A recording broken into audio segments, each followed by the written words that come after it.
Imagine your championship dreams hanging by a thread, only to be shattered in a split second.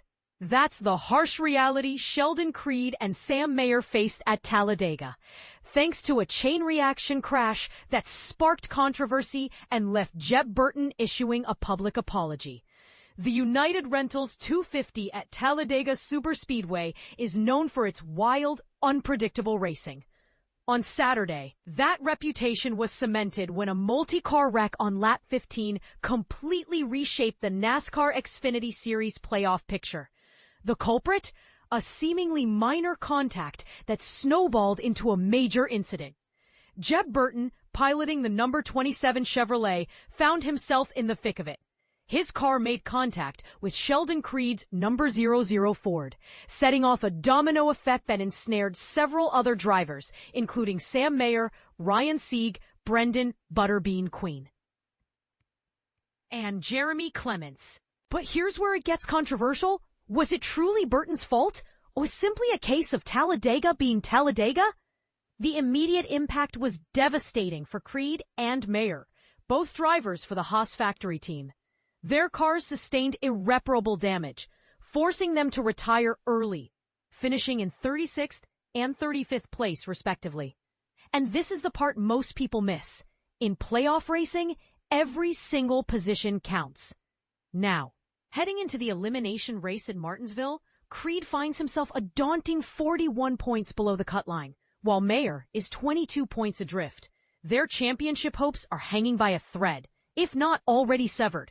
Following the race, Burton took to X, formerly Twitter, to address the incident. He shared a replay clip of the wreck and offered his apologies to those involved. "Hate this happened," Burton wrote. "The 00 is on the 18 and I'm on the 00. This part of the track, the cars are on edge. The lane checked up a hair and we all got super loose. When that happened, it shot my car up the hill into the 20. Sorry to everyone involved." Let's break down what happened. The wreck unfolded as the field compressed, getting out of the tri-oval. It appeared that Creed's number 00 car slowed slightly after a push from Burton, who was then bumped from behind in the subsequent chain reaction. This contact sent Creed spinning, collecting Brandon Jones' number 20 Toyota in the process. Jones managed to continue despite front-end damage, ultimately finishing 26th, 16 laps down. While Creed, Mayer, Sieg, Queen, and Clements all retired on lap 15 due to the wreck, Anthony Alfredo and Jordan Anderson were also caught in the aftermath and ended their races on lap 17. Harrison Burton, Jeb's cousin, managed to navigate through the chaos and finished a respectable P13. Despite his involvement in the early wreck, Jeb Burton showcased resilience, running within the top 10 for much of the final stage. However, he lost ground in the closing laps and ultimately finished 17th. He later shared an in-car video of the final laps on X, adding, "I thought this was going to work out well." It's a sentiment that perfectly encapsulates the roller coaster of emotions that is superspeedway racing. The United Rentals 250 was punctuated by 5 cautions, shaping the entire afternoon at Talladega. Red flags were even necessary to repair the safer barrier on the front stretch after a separate multi-car accident caused significant damage. The final caution, triggered by Eric Almirola's spin on the straightaway with just 2 laps remaining, set the stage for a dramatic overtime finish.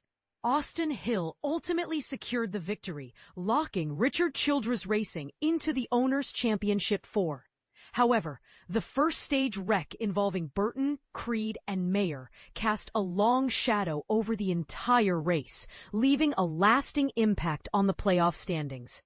For Jeb Burton, who isn't in playoff contention, Talladega served as a stark reminder of how quickly fortunes can change in superspeedway racing.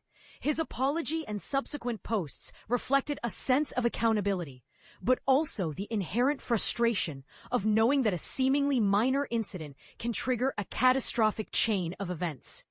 Even the most experienced drivers can find themselves caught in the wrong place at the wrong time, with disastrous consequences. So who's really to blame? Was it a racing incident, a result of the pack racing that defines Talladega? Or could Burton have done something differently to avoid the contact that ultimately triggered the wreck? Was Creed's checkup the main cause? And what responsibility, if any, lies with the driver who bumped Burton from behind? This is where opinions are likely to diverge. Let us know what you think in the comments below. Was this just a case of that's racing? Or was there a clear error in judgment that led to the Talladega chaos?